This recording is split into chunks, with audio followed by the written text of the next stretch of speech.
What do we want? Real democracy! When do we want it? Now! What do we want? Real democracy! When do we want it? Now! Welcome to Real Democracy Now. I'm Nivek Thompson, and Real Democracy Now is a podcast for people who think we can and should improve how democracy works. This podcast looks at democracy from different angles to help you think about how democracy might be improved. Welcome to this bonus episode in Season 2 of Real Democracy Now, a podcast. Season 2 is about representative democracy, and this episode is about the democratic deficit. In episodes 12 and 13 of Season 2, I spoke to a range of academics about the democratic deficit arising from declining levels of trust and structural aspects of our current system of representative democracy. Today I talk with Professor Pippa Norris about the democratic deficit arising from the gap between people's expectations of democracy and their perception of its performance. Pippa is the Paul F. McGuire Lecturer in Comparative Politics at Harvard University, where she has taught for 2 decades. She is also ARC Laureate Fellow and Professor of Government and International Relations at the University of Sydney. She is a political scientist focusing on democracy and development, public opinion and elections, political communications and gender politics. She directs the Electoral Integrity Project, a multimillion-dollar 6-year research project with a team based at Sydney and Harvard. She has published almost 40 books, 2 of which are particularly relevant to my discussion with her today. Critical Citizens, Global Support for Democratic Governance, published in 1999, and Democratic Deficit, Critical Citizens Revisited, published in 2011. She continues to work in this area and is currently writing a new book, Democratic Deficits, Rising Aspirations, Negative News, or Failing Performance. Thanks very much, Pippa, for joining me today. I've spoken to a few other academics about the democratic deficit, and in your work you've identified the complexity of this concept and how it might be assessed. How do you conceptualise the democratic deficit, and what do you think are its causes and its impacts? So basically what the thing is what are the values, what are the ideals that people aspire to in terms of democracy? How much they feel, for example, is the best form of government, or it's the ideal that they would like in their own country. And then you compare that expectation against a standard measure about how do you think about the performance of democracy? And by looking at the difference between the two, and there are many different ways you can think about performance. It could be the government, it could be particular institutions, parliaments, parties, the media, etc. But by looking at the gap between the two is really what we're talking about with the democratic deficit, the differences between expectations and how people see the performance. From your perspective, why is it important? Why should we even be worried about the democratic deficit? Well, it's a positive and negative. So think about countries, for example, which have fairly autocratic regimes, poor human rights. They might have elections, but they're flawed. They might have parliaments, but they're weak. They might have courts, but they're not particularly independent. In those countries where people aspire to democracy, but they don't think their own democracy is working very well, and that might be countries such as Hungary in post-communist Europe, or Mexico in Latin America, or countries like Ghana in Africa. In those contexts, essentially the deficit is a way of pressuring different institutions to try and reform and improve themselves. And that's, of course, true of established democracies as well. For example, what people expect of elections and how they actually see elections working. On the other hand, it can also be a negative issue. It can be a problem if there are real gaps between public expectations and how they see the performance. And particularly if the institutions can't reform themselves very effectively, and then you might get public disenchantment more generally, and people might turn off from democracy, especially where they have very little experience. And so, for example, they've had a couple of elections that were a bit more competitive, but the system hasn't worked very well in, say, performing and providing public services. And in those contexts, the public can become more cynical and turned off from their ideals about democracy. And based on your understanding of the democratic deficit, what can and should be done about it? And I guess because you've talked about the gap between expectations and performance, I'm wondering to what extent it's about changing expectations just as much. I think most people focus on changing performance, but from your perspective, would it be also about changing expectations? Well, certainly what happens when we often get a transition.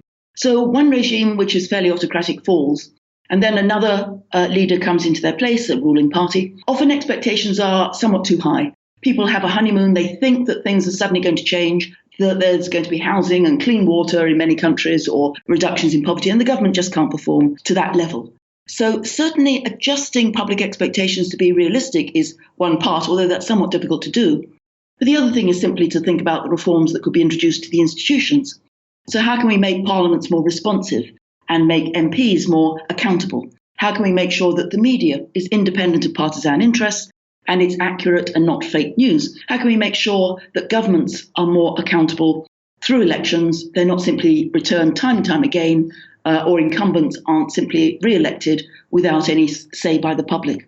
So there's an adjustment on both sides to reduce any democratic deficit, but I put the weight primarily on strengthening democratic reforms rather than necessarily trying to depress public expectations. You've referenced in your answers a lot of developing democracies, I guess, or new democracies. One of the things that I always find interesting is how, whilst around the world everybody's wanting to become a democracy, here in Australia or America, in some of the developed democracies, people are actually unhappy with democracy. Perhaps they're sort of disenchanted. And I just wondered what you thought about that. I mean, there's one thing, the mismatch between expectations in a newer democracy, but what about in an established democracy where you might say, well, people have had a lot of experience?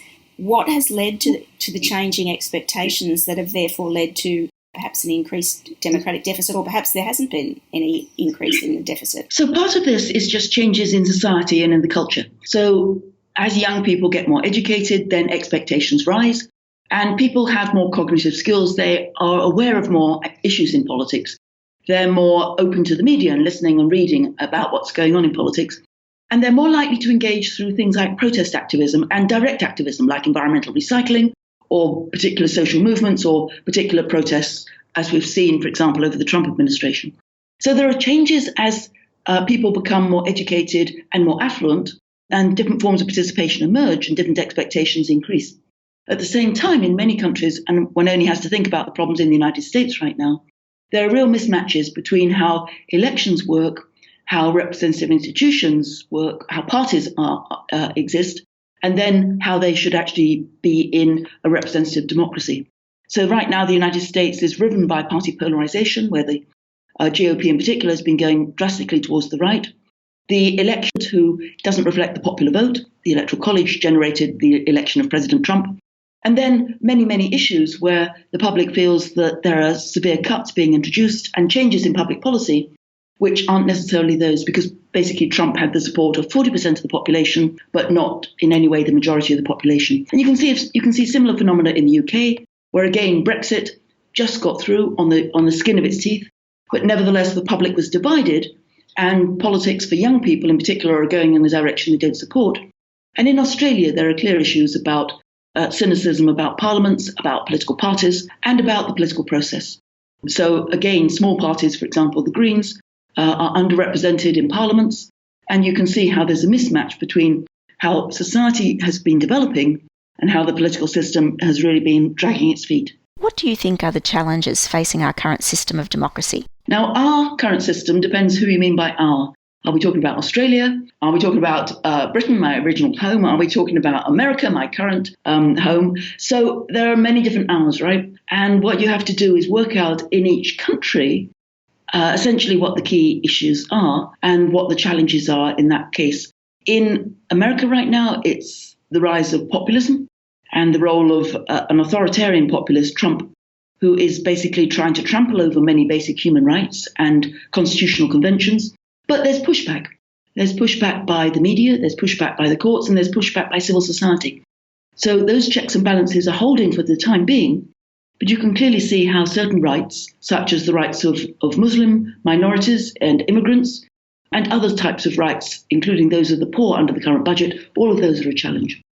In Britain, we've got problems, in particular, from Brexit and that decision and how that can be implemented, and what's the role of Parliament in that process, and that's very ambiguous. And then in Australia, we have other types of issues going on.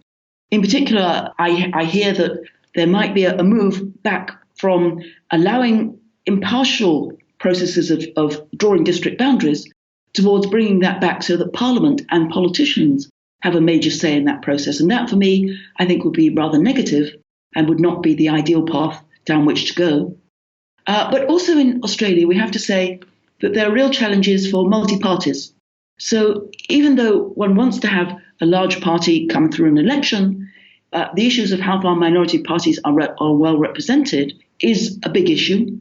And if those parties aren't represented, what that means for those Australians who support them. So I think that's a challenge which Australia is going to face. Many countries have faced that challenge themselves as support for the major parties have declined and people have got many other preferences and issues have divided. And Australia, I think, faces those challenges as well. Thank you for joining me for this bonus episode. I will be talking to Pippa again in Season 3 about the Electoral Integrity Project. Thanks for listening to Real Democracy Now! You can find more about today's topic in the show notes at www.realdemocracynow.com.au. If you enjoyed this program, please subscribe to this podcast, write a review, share the podcast with your friends, and join the conversation on the webpage or on Facebook or Twitter. I'd love to know what you think is the essence of a real democracy.